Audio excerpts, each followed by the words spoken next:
Welcome to the command. You have now entered the circle of trust. NAVFAC Southeast supports national security through the design and construction of installations, facilities, structures, and special projects for the Navy, Department of Defense, and other government agencies. This includes receiving and processing sensitive and sometimes classified information, ranging from controlled unclassified information, or CUI, to national security information, otherwise known as NSI.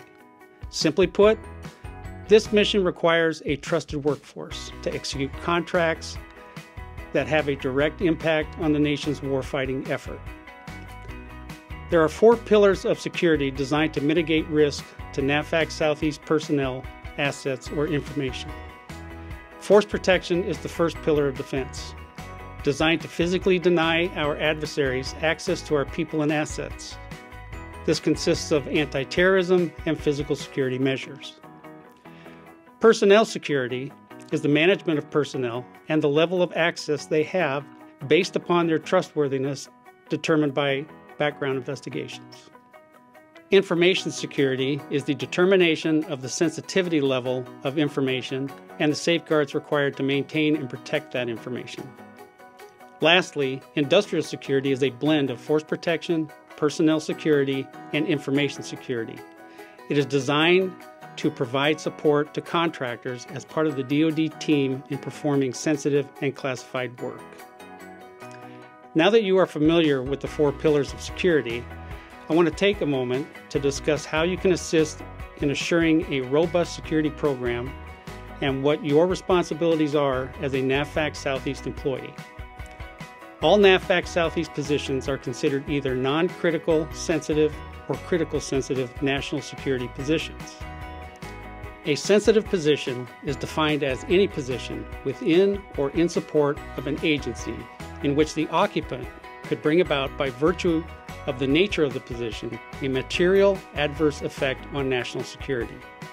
This is regardless of whether the occupant has access to classified information and regardless of whether the occupant is an employee, military service member, or contractor. National security eligibility has been established for you to hold a sensitive position with us.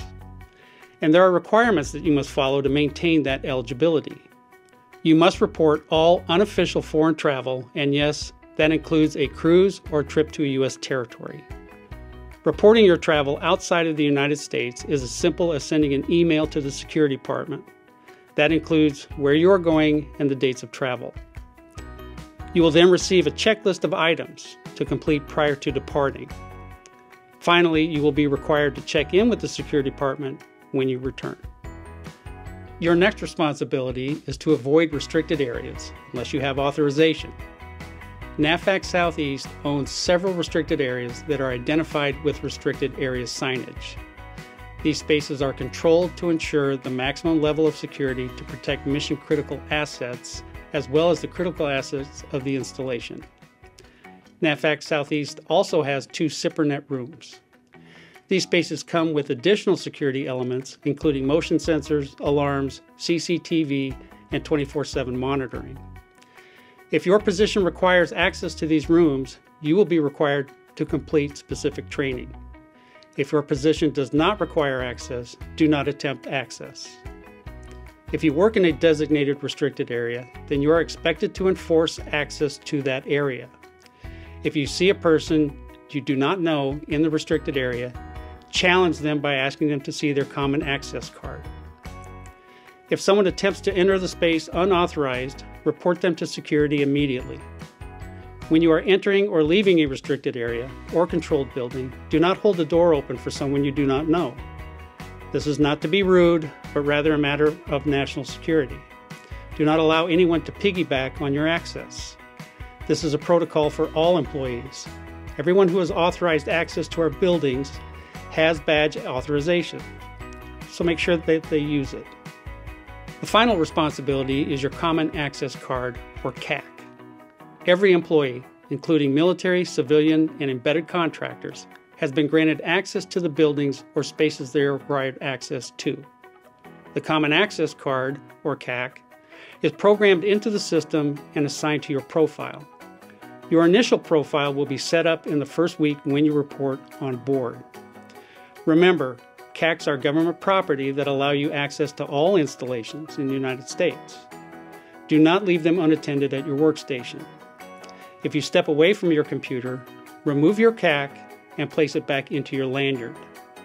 Wear your lanyard with your CAC visible whenever you step away from your workstation. Do not allow anyone to copy your CAC. If your CAC gets lost or stolen, report it immediately to security. If your CAC malfunctions, then a temporary PIN can be assigned to you to allow you access until a new CAC can be obtained.